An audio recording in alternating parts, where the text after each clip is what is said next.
All right, Viktoria Gunes, welcome to the podcast. How are you? Good, thanks. How are you doing?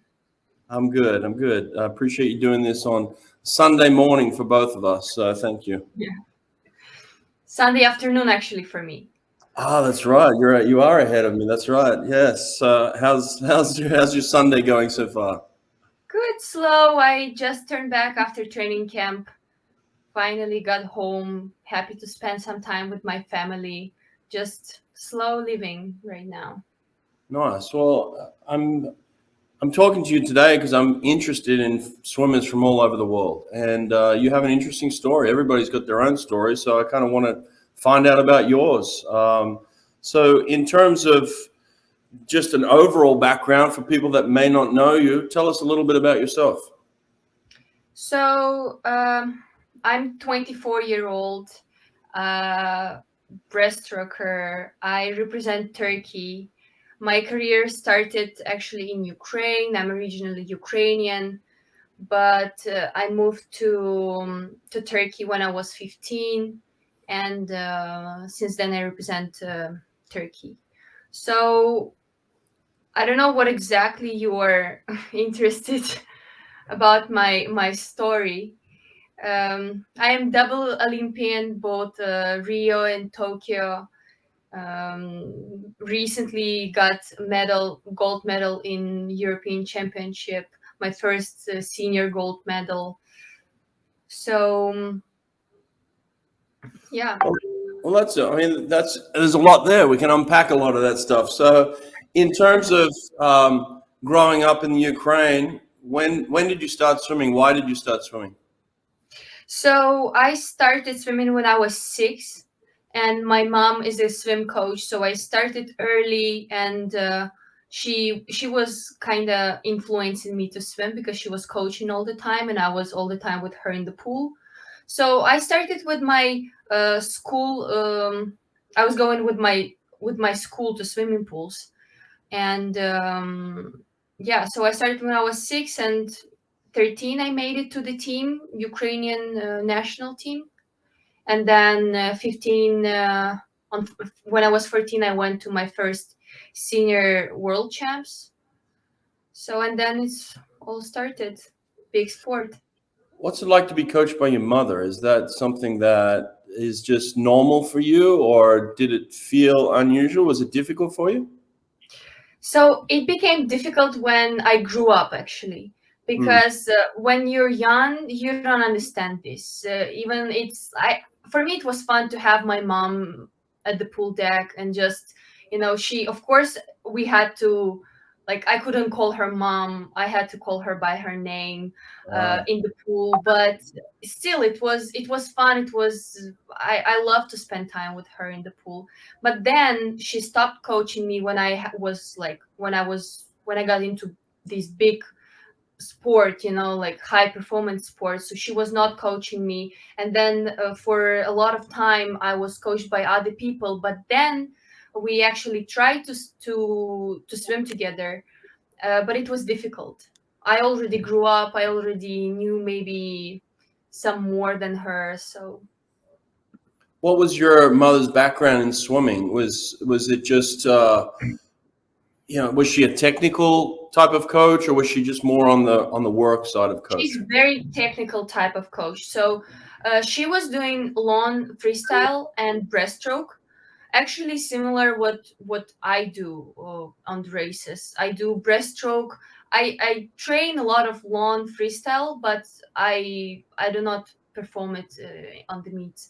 But I can, because she's coaching right now, and I can see that she's really technical coach. She Mm. gives a lot of technique to her kids, a lot of drills, and they do really swim like nicely and with the good techniques. Yeah. Now, when you moved at 15 to Turkey, did your whole family move, or was it just you? So my whole family moved. My Okay, mom and my stepdad, we all moved together. right. Is there any reason why Turkey? Like, why did they choose Turkey? So we actually got into situation that before we moved to Turkey, we were based in Crimea, and the reason why we moved, it's because Crimea, we had all of this process of referendum, and Crimea became Russian, right? Mm. So we left Crimea, and next day we didn't have connection on railway and no post, communication with two countries, Ukraine and Russia. So it was really not a good situation, and it's just my family couldn't see any way but just to move to another country, because everything was just so uncertain in Kiev. Where we had like a revolution and everything.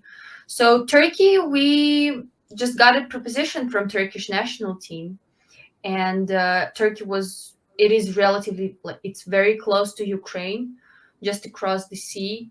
So we just felt that Turkey is the best option. Wow. So it sounds like you were almost like refugees at one point. Is that correct, or not so bad? I mean, not as bad as right now, of course, but I'm sure it's like, yeah, we kind of were feeling that we have to leave because we just want to be in safe place. Mm. Wow. Now, do you have brothers and sisters as well? I have step siblings and some cousins. I'm only kid. Hmm. Wow. Was it difficult for you at that point in time as a 15-year-old to make that kind of move?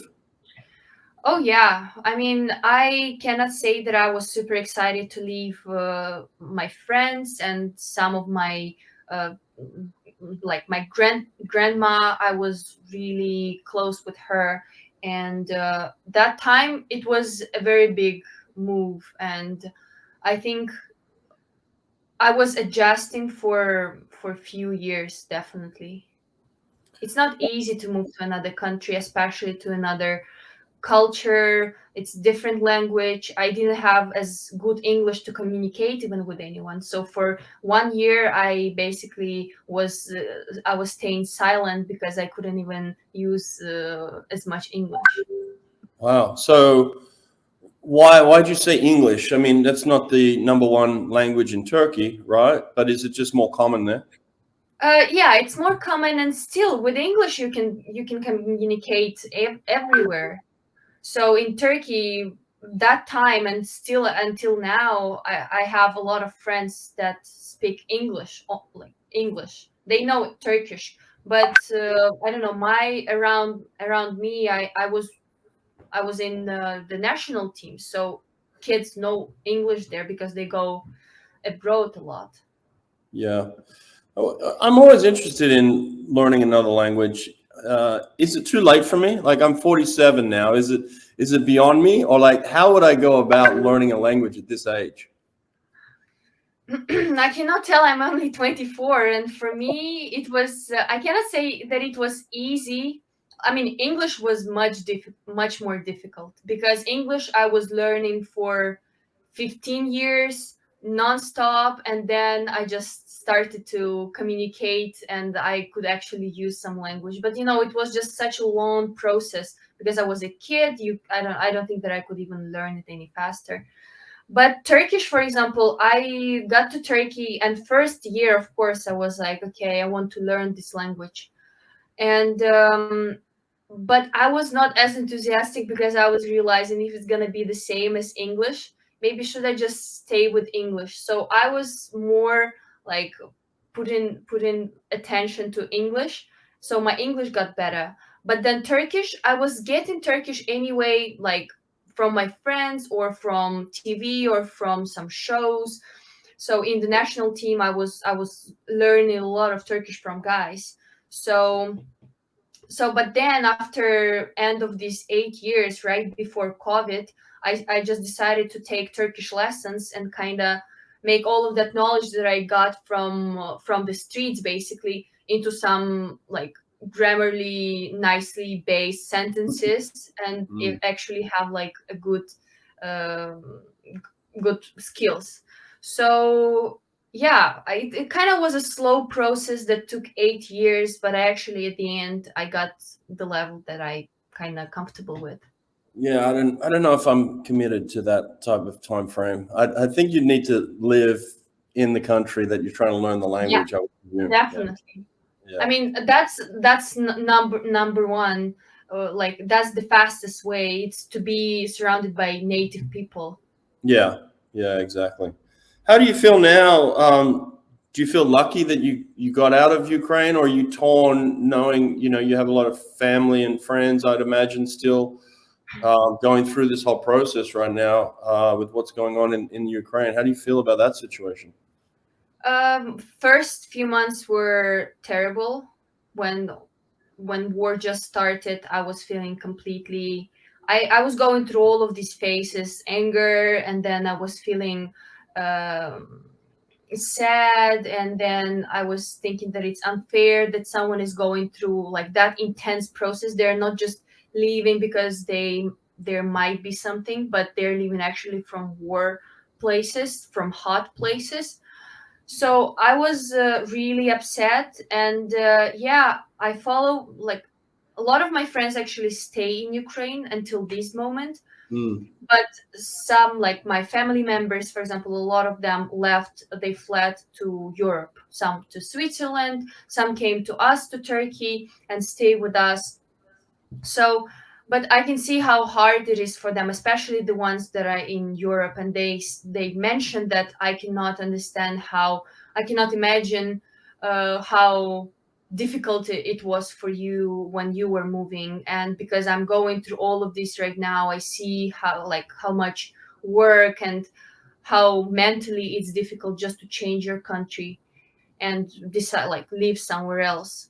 So yeah, but you know, now they try to find a safer place, and but they still miss home so much. yeah. And from my own experience, I was missing Ukraine for first 2 3 years. Mm. Yeah, I mean, it's one of those situations now where in America, we heard a lot about the war early on, when it first was going on, but we hear very little now. And that's kind of sad in a way that we're kind of out of touch with really what's going on here now. And so I'm really not even up to date with the situation there.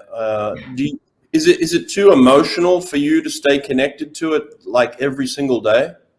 Yeah, absolutely. Yeah.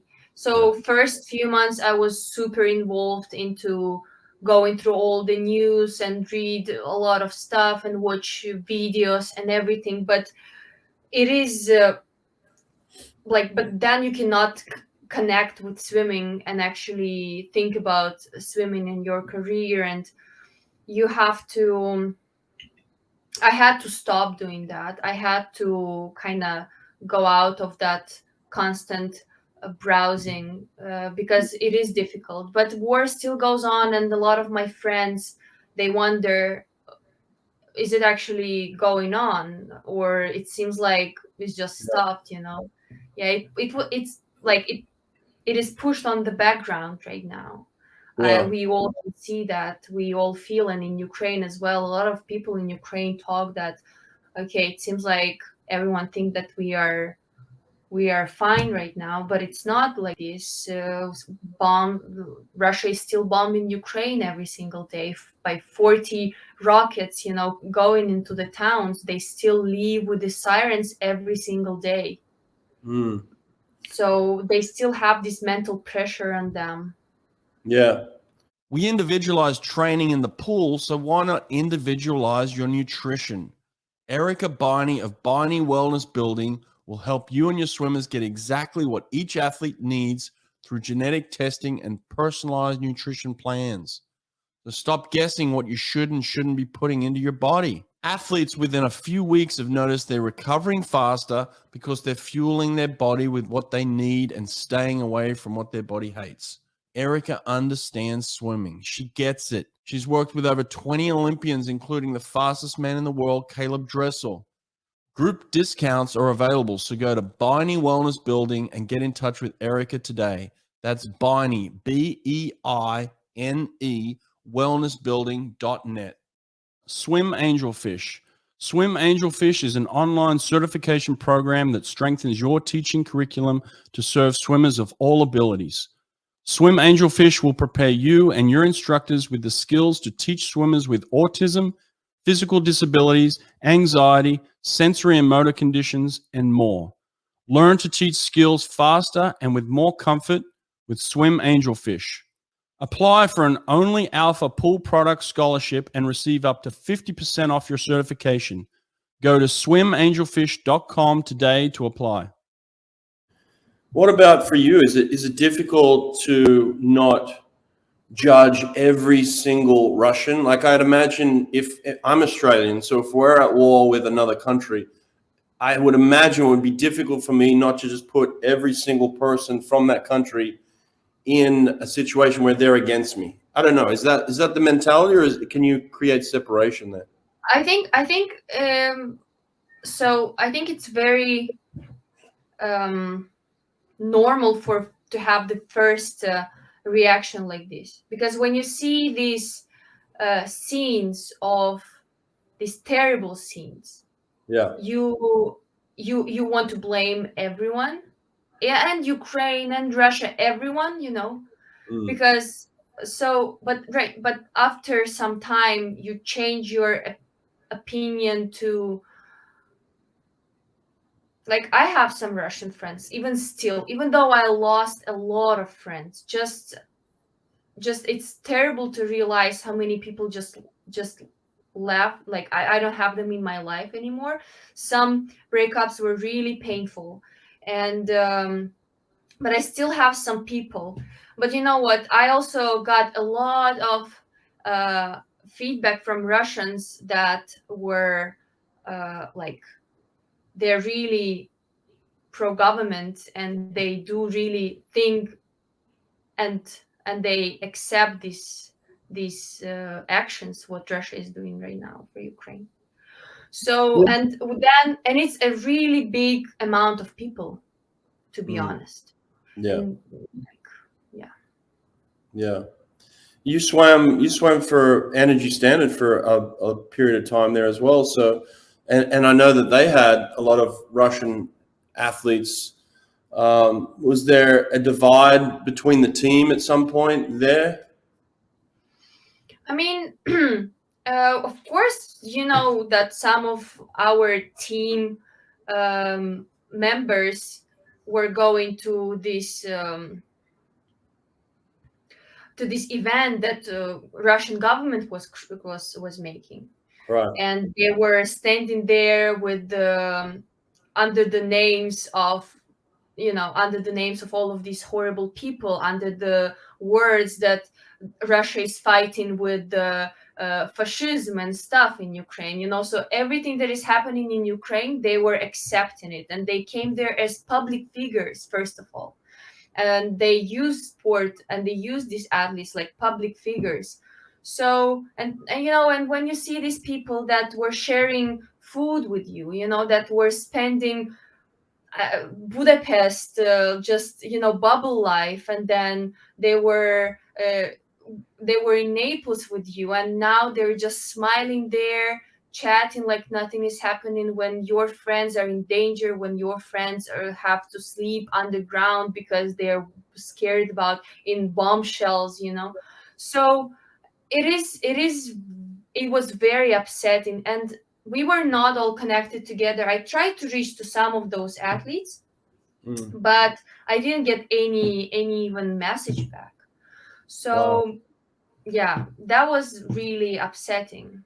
All of this situation, I would never think that I'll be in this position with some people. Yeah. It seemed very split. When all this happened, it seemed like there was definitely a divide straight away. Even in the swimming community, I could feel a divide. But more so for you, I guess, for like I said, for being part of an international team that had a lot of Russian athletes. How many seasons did you compete for Energy Standard? So from the beginning, from season 1, I'm with Energy Standard. So 3 seasons in a row. Wow.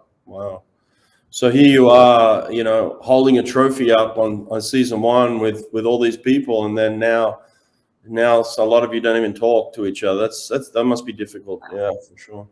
Yeah. Well, when I moved to America, one of the things I had to do was not so much leave my Australian identity behind, but I had to embrace the American system, the American values, the American culture, right? So now you're living in Turkey. What is that for you? How did you embrace the Turkish culture? So I cannot say that I embraced a lot of Turkish culture because I was moving with my family. We still have our own um, our own traditions, Right. but I cannot say that I really embraced a lot. I really enjoy Turkish food and I speak their language and I have a lot of Turkish friends. But I also, most of my friends are more international and they, for example, study abroad. So they don't have as much ties, like Turkish ties and things. Yeah. I mean, you also represent Turkey at international competitions, right? So is there generally a team of you, or is it very small when you travel internationally? It depends. If it's World Championship or European Championship, we can have a really big team. But usually for some meets like Mare Nostrum or Sette Colli in Rome, we will go just maybe few guys, few people. Yeah. So Was it weird the first time you put on a Turkish cap or a Turkish uniform? Did it feel strange for you? yeah, of course. I mean, I was very young to realize a lot of things, but of course, I mean, I really I love Ukraine a lot, and I love to swim and represent Ukraine. So, and that was a big step for me. And maybe because I was as young, I could not understand as much that pressure that was on me, you know. Yeah. Now you said you're a breaststroker and you had a lot of success in the 200 breaststroke very early on. How did that success come about early? So my first world champ was championship when I was 14, and I was doing breaststroke since then. So it was just I was always doing breaststroke, and then it was just developing and developing. I mean, I'm breaststroker and also I'm IMer at the Yeah. same time right now. Which do you prefer? Do you prefer the breaststroke or the IM? For now, I prefer IM. I had some, I got some, kind of. I got too much breaststroke before in the early age, so right now I just prefer to switch strokes more, and have and 2 IM, for example, is fun for me. How would you describe your breaststroke? Because when I look at breaststroke, I've said this many times on this show, there's so many different variations of breaststroke. Everybody has their own unique style. So for you, did you lean more on a natural style for you, or were you trying to look at somebody in particular and copy what they were doing?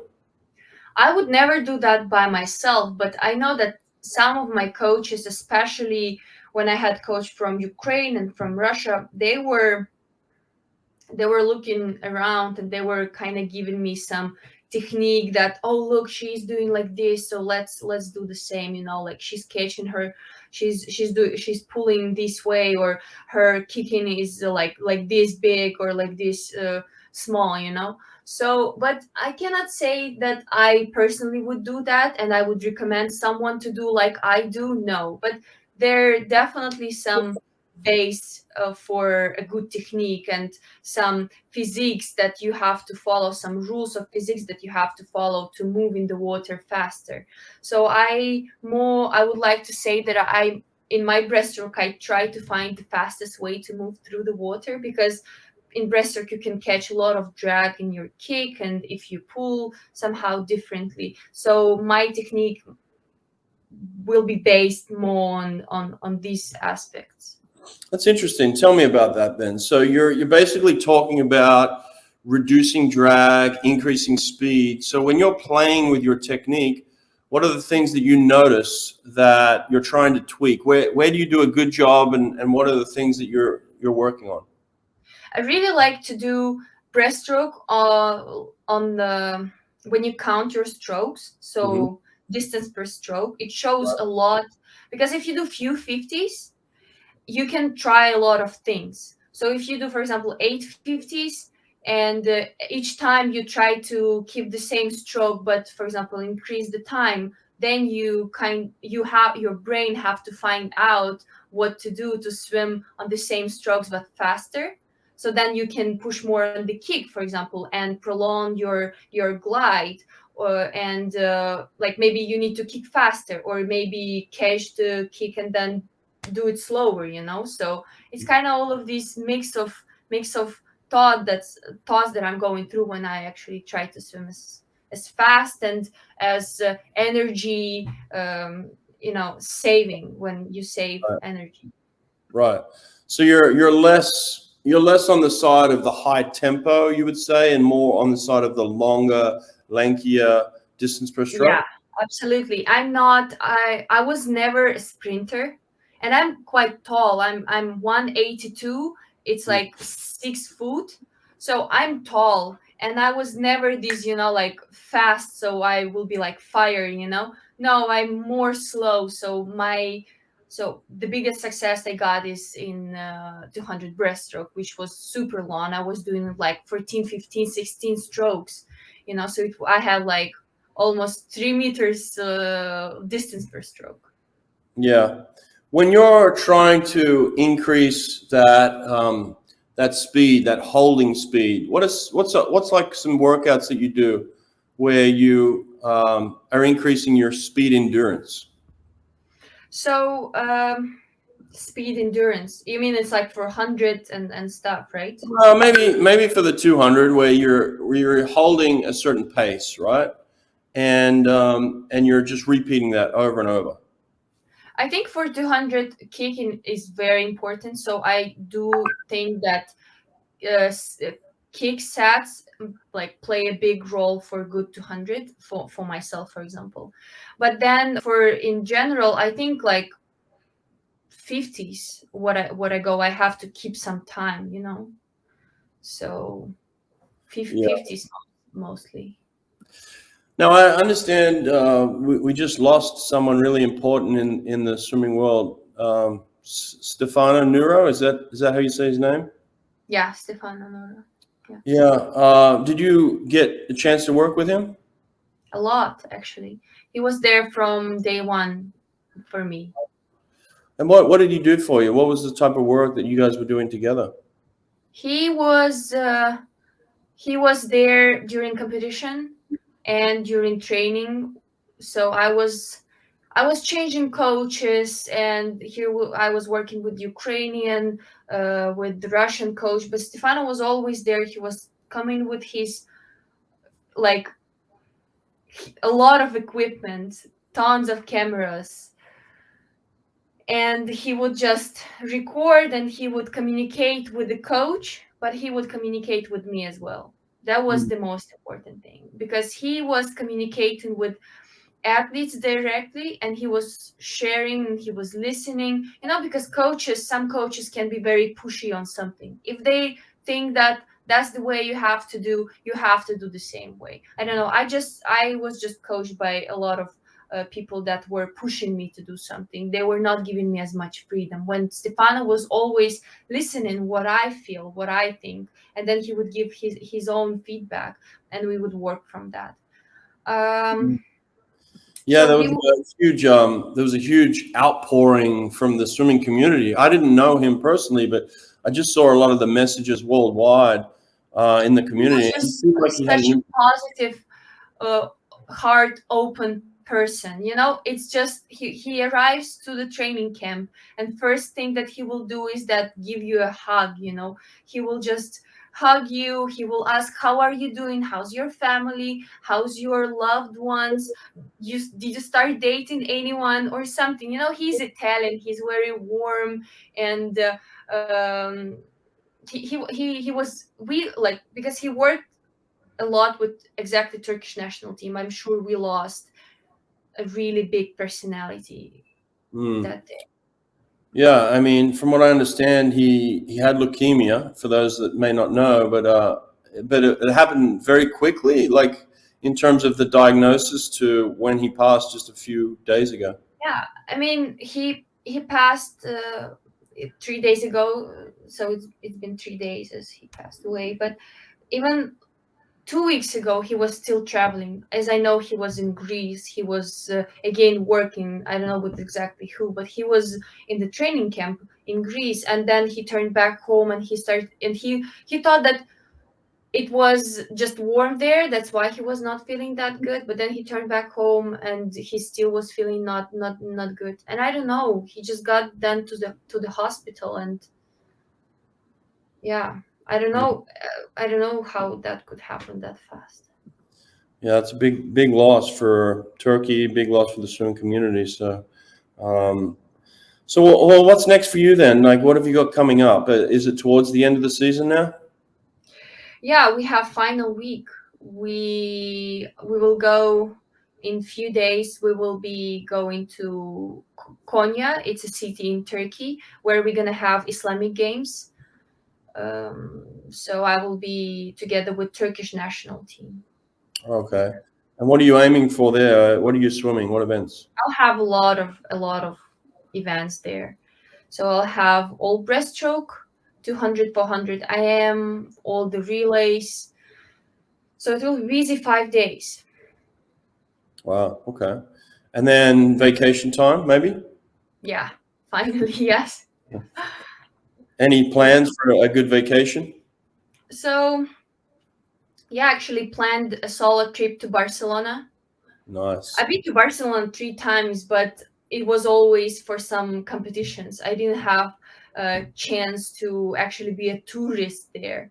So I'm excited to go around Barcelona, see a lot of museums and a lot of architecture. I want to go to some places around Barcelona for some nice coastlines, and yeah, I'm excited to go. And then I want to spend some time with my family, of course.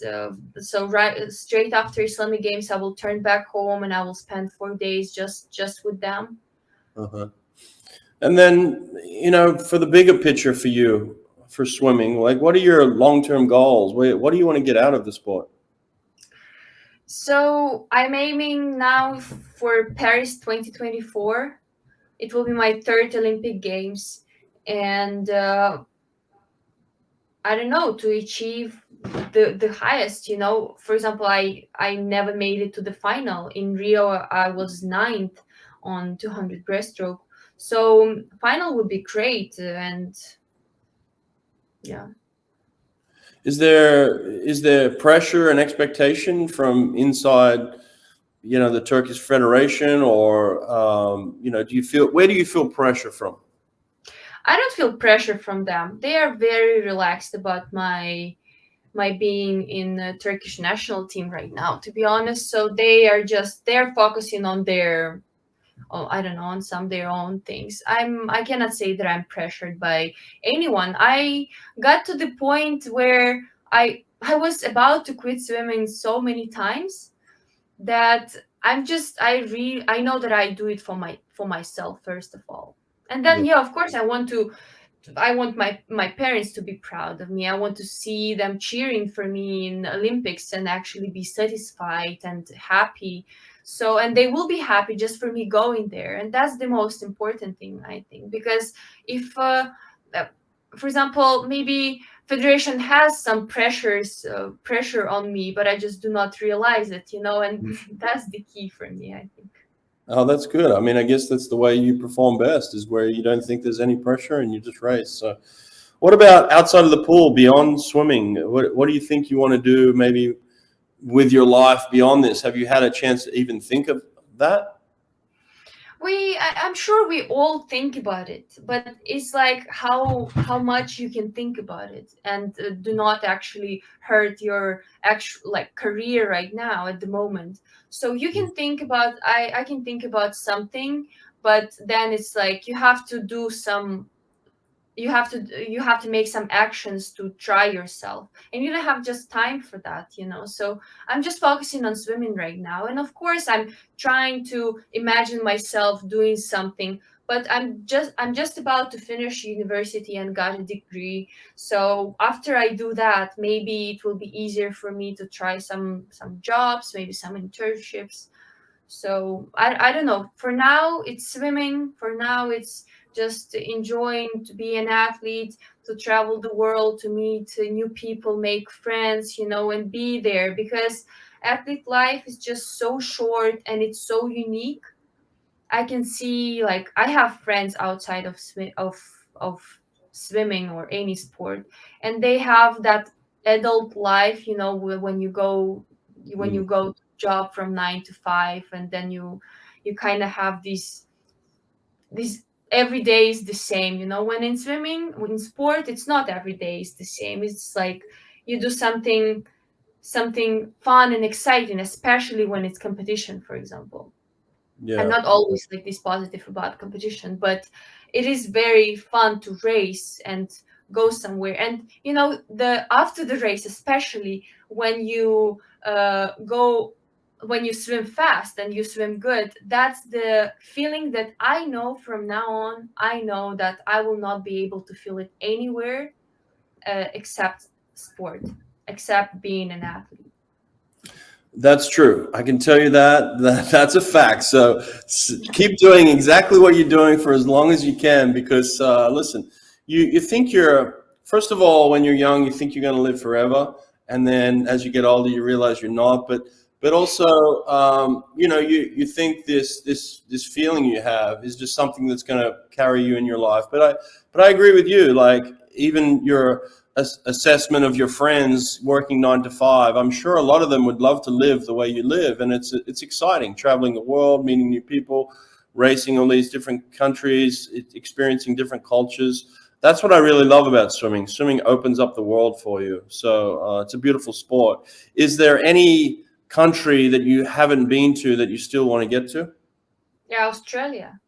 Yes. Definitely. Yes. Australia. It's just so far away Mm-hmm. that it will be the first time, if I gonna go short worlds, that I will be experiencing Australia.